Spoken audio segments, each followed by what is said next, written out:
Welcome to Peers Sequel Mao, David here, and I just want to give you a quick update and like a quick little channel schedule, if you like. So if you follow me on Instagram, then you'll know I've been testing the Pro Camera app and that the review is in the works, it's coming soon. And there's also been some quite big changes to some of the apps that I've already reviewed, like Halide, ProCam 7, the Moment app, and also Pro Camera itself. Now, Halide and Pro Camera have gone from $5.99 to $7.99 in price. The Moment app is at $4.99 still, but the time-lapse mode and the slow shutter mode are now in-app purchases, so they're going to cost you extra. And Pro Camera has gone from $5.99 to $8.99, and that comes with a hell of a lot of in-app purchases as well. So what I've decided to do, instead of making new videos for each of the individual apps, I'm going to make one single like bumper special video. So we're going to have a good old-fashioned shootout, and we're going to compare all of these apps in one video to determine which one, once and for all, is the best one. So if you're not subscribed, I would definitely subscribe for that. That is coming soon. That is in the future. What about today? Well, today I'm going to show you some different ways you can think and look at the world in order to level up your mobile photography game. So no matter which phone you use or which app you use, you'll be able to get the most out of them and get your money's worth. So this bridge sculpture is visually interesting by itself, so you could take your shot like this with very minimal thought and effort, and it's alright. We can see what it is, and we have context as to where it is. But when I look at this photo, I feel unsatisfied, almost frustrated, because I want to go in and explore, but I can't because the photo feels very flat, like there's a barrier. So what can we do about this? Well, we can stop and just think, why am I photographing this thing? What is it about this thing that I like? For me, with this bridge sculpture, it's the height and the shape. It's a striking shape that stands tall and proud, like a hand reaching, stretching out into the sky. So the first thing I want to do is I want to eliminate the feeling that there is a barrier. I want to invite people into the scene.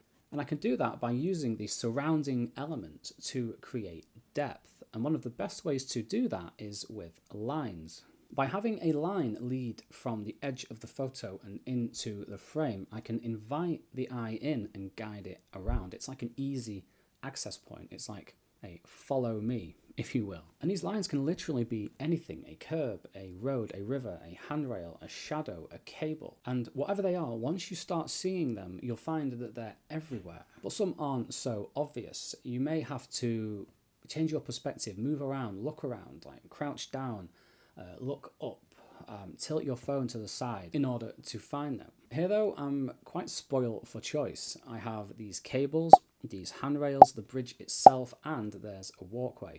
And in order to take advantage of them, I need to move closer.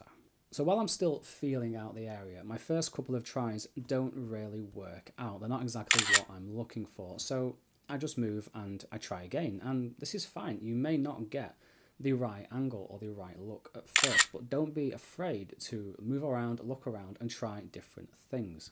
In this example here, I used the handrail as two leading lines, one from the top left and one from the bottom left.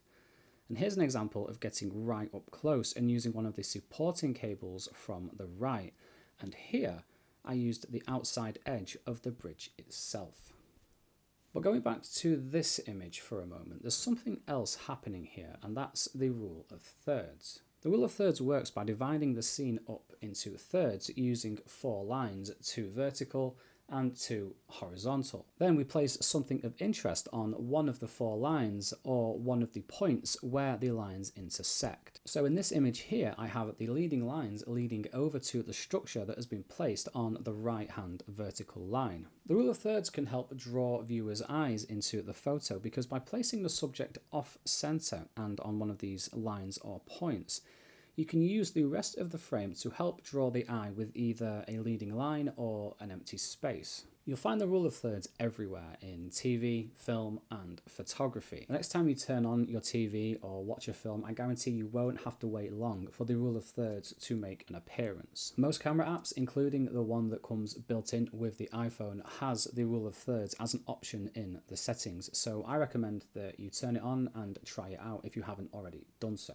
Another technique you can use to help draw attention and make images more visually stimulating is framing. This is where you use the surrounding elements as frames to help highlight your subject. One method of framing is to shoot through something, like I did here between the two trees. Notice here I haven't used leading lines or the rule of thirds, I've just placed the tree right in the middle, but the trees framing the image are doing a great job of drawing interest. You can see without the framing, the image feels a lot more open and the eyes start to wander. Another method of framing is placing something right in front of the camera so it's out of focus and shooting past it like this. Our flat image earlier created a barrier for entry, but framing helps create a barrier for exit. You can see in a lot of these examples, in order to use leading lines, the rule of thirds and frames, I've had to move around, get close, crouch down, look up, tilt my phone, etc. And by doing these things, I'm naturally revealing more details about the subject that I'm photographing, which can really help if you want to tell a story with your photos. And you can apply these techniques to photos of regular everyday things like a bench or a bush or a tree to make them seem a lot more interesting. But no matter how good your composition is, no matter how effective it is, how much you move around and get closer and get down and tilt your phone, you'll find your photo just won't work if the lighting is letting you down. With these photos here, if I'd have taken them in the middle of the day, then they wouldn't have worked nearly as well because the sun would have been right overhead, just washing everything out and casting these deep, horrible shadows. So instead, I decided to wait until about 7:30 in the evening because I knew when and where the sun was going to set. And with the right amount of cloud coverage, the lighting in the area would look like this. This is a time lapse of the evening golden hour, which is the 30 minutes before and after the sun sets, where the light is just stunning and well worth planning and waiting for. But sometimes I can turn up and it's completely overcast, and in that situation I would wait to see if it cleared up, and if it didn't, then I would just come back another time. Like, it's perfectly normal for me to go out and shoot, sometimes go quite far away to shoot, fully intending to take photos and coming back with absolutely nothing. But in that situation, I'm simply observing and I'm learning, and I'm like, okay, this time the sun was right there giving me this horrible glare, but if I come back at this time, it's going to be over here and it's going to light up this whole area really nicely. Do you know what I mean? But this planning, research, and trial and error is such an important part of photography. It's probably actually the most time-consuming and work-intensive, but it's also the part that most people won't ever see. They often just assume that it's all down to you using a fancy camera and that the fancy camera can make anything look good. But obviously, this isn't the case. We're using our phones. And I'm not saying that the things that I'm talking about in this video are like hard and fast rules, like you must do this. I'm just trying to give you some more tricks in your locker, so whatever you come across in the world, you'll be armed with the knowledge of how best to shoot it and get the pictures that you want. So have fun shooting, keep your eyes open, and thank you so much for watching. Back around.